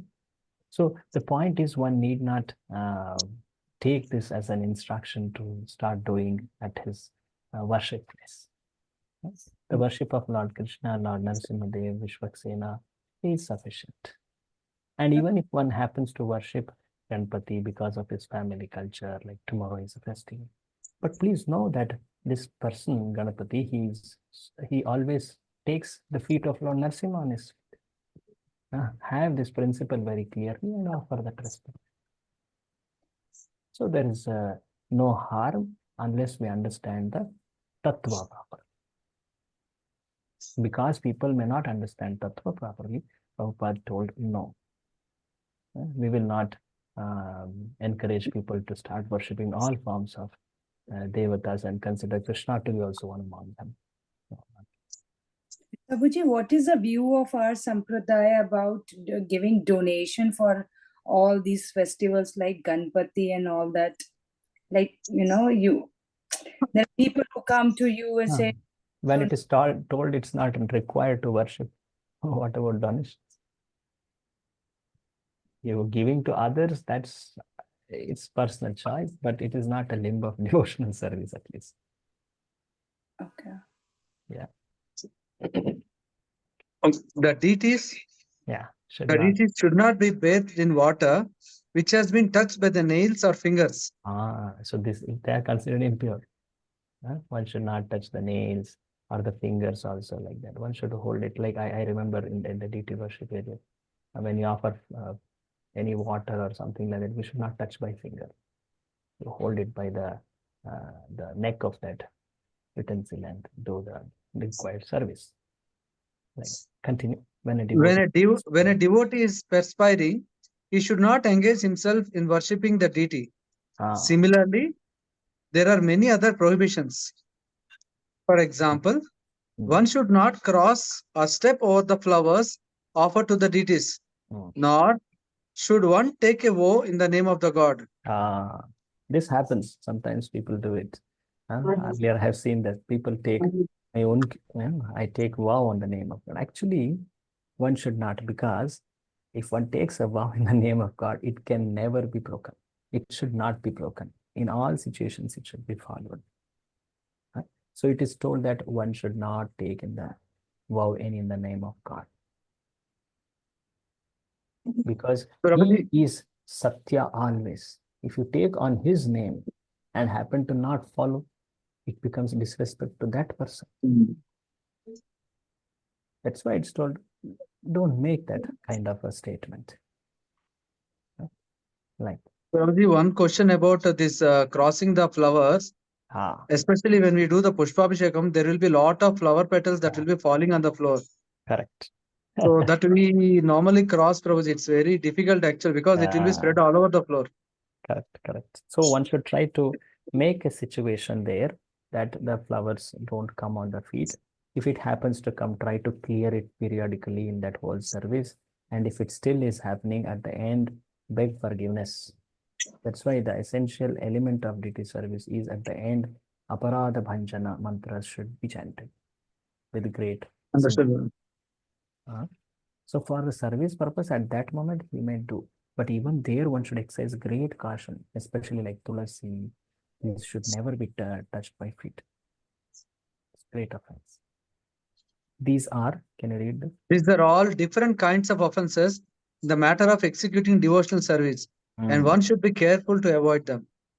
So Prabhupada further tells about the second type of offense. What is the second type of offense? Namaparada. So he will now, so far what we saw was seva. And how seva aparada one can rise above? By what means? We saw one shloka, no? Before we read. By praying Lord names, bro. By taking shelter of Lord Hari. So by that one can rise above the seva aparada. Now the another type of offenses, in fact more serious, are coming. In the Padma Purana. In the Padma Purana, it is stated that even a person whose life is completely sinful will be completely protected by the Lord if he simply surrenders unto him. So it is accepted that one who surrenders unto the Supreme Personality of Godhead becomes free from all sinful reactions. And even when a person becomes an offender unto the Supreme Personality of Godhead himself, he can still be delivered simply by taking the shelter of the holy name of the Lord. Have you heard this? Harinam, Haristhani Aparade, Tare Harinam. When one does aparad towards Lord Hari, what will do? Tarana or deliverance? That's Harinam. But if one offends Harinam or a devotee, Tomasthani Aparade, Nahi Paritran. This is one famous Vaishnava bhajan. When I offend you, O Guru, or when I offend you, O holy name, then what is the way for my deliverance? Continue. Hare Krishna, Hare Krishna, Krishna Krishna, Hare Hare, Hare Rama, Rama Rama, Hare Hare. In other words, the chanting of Hare Krishna is beneficial for eradicating all sins. But if one becomes an offender to the holy names of the Lord, then he has no chance of being delivered. So now is the listing of the 10 offenses. These actually come in Padma Puran. So Prabhupada is quoting them. So it's an important list to understand. In fact, at the time of initiation, the Guru instructs these offenses to understand about. He gives instruction on what one should guard against these offenses.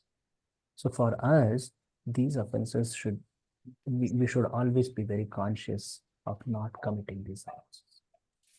Every day it's a practice to also recite them so that we remind ourselves. Continue. The offenses against. The offenses against the chanting of the holy name are as follows. To blaspheme the devotees who have dedicated their lives for propagating the holy name of the Lord. So this is the devotee Vaishnava Aparadha. Satam Ninda, it is called. Yeah? So each of these offenses are delineated very greatly in Harinam Chintamani, in other scriptures by our Vaishnava Acharyas. Prabhupada mentions them, quoting from Padma Purana. Second one, to consider the names of demigods like Lord Shiva or Lord Brahma to be equal to or independent of the name of Lord Vishnu. Sometimes the atheistic class of men take it that any demigod is as good as the Supreme Personality of Godhead, Vishnu.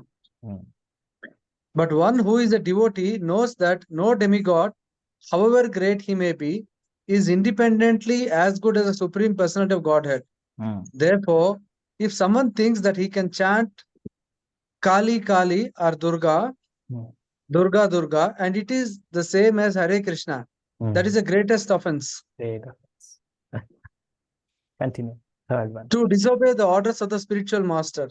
To blaspheme the Vedic literature or literature in pursuance of the Vedic version. So literature in pursuance means what?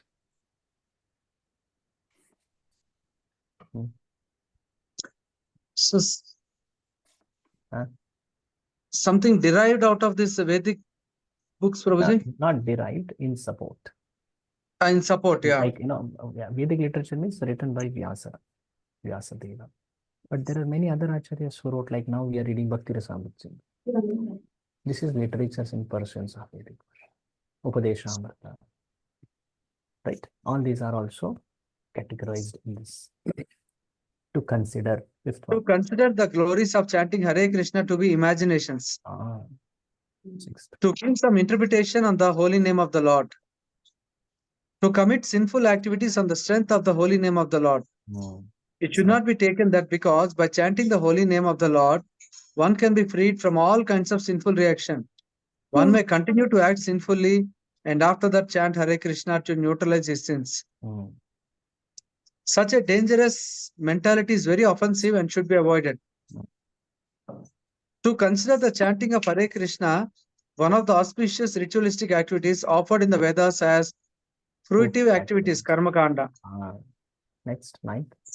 To instruct a faithless person about the glories of the holy name. Anyone can take part in the chanting of the holy name. Describes what it means that we should not instruct on holy name. This is the part of preaching. To talk about holy name, what it means that I should not instruct faithless person. Prabhupada describes. Anyone can take part. Anyone can take part in the chanting the holy name of the Lord. But in the beginning, one should not be instructed about the transcendental potency of the Lord. Those who are too sinful cannot appreciate the transcendental glories of the Lord. And therefore, it is better not to instruct them in this matter. So there are some glories of holy name which are very confidential, which require great Shraddha to even accept and understand. Such glories should not be spoken to faithless people. There, what may be necessary is, okay, you can get peace of mind, you develop little devotion. In the beginning, this kind of reasons for chanting. But slowly, you can also introduce on as seeing their faith, how much they are able to invest their faith. Accordingly, you reveal more. About the holy name, there are so many confidential descriptions of holy name. So with Pralamba, all that description are there. But point is, one should keep what that other person can accept or appreciate. Not just because there is so much I do a data download which may not be accepted by that person. 10th one, do not have. Prabhuji, one question. Actually, when we are conducting satsangs here, Prabhuji, So the very first batch onwards, we will try to instruct them to start with chanting. Correct. So then we don't know actually the very first time when we meet them, we don't know how much they are really loving Krishna. So in that case, is that an offense, Prabhuji, that we ask them to chant Hare Krishna? No, Prabhu is telling no here. Anyone can take, but one need not be instructed about the potency. Potency here means confidential glories. See, Confidential. Even from the very beginning, you can tell about holy name. There is nothing that is offense there. In fact, it is better if told earlier. Understood. The glory is what you can explain about that. That is the importance of the preacher there. What he can explain, which other person can appreciate. That's the point. Read ahead, 10th one. To not have complete faith in the chanting of the holy names and to maintain material attachments even after understanding so many instructions on this matter. So even while practicing, after practicing, yet one doesn't have faith. So that is not right. Prabhupada further says every devotee who claims to be. But that takes time, no, Prabhuji. It's very difficult to get rid of material attachments. No, it's not about getting rid. At least one should understand they are unfavorable. Yes, Prabhuji. One should not cultivate them. See, here it's the maintain, it's told, no? Maintain. Right? So it's not maintaining in the sense of having them, cultivating. Oh, that should not be done. One should try to reduce attachments. That will favor bhakti, that's right. Understood. It may take time. It may take time based on one's situation, one's social situation, many things.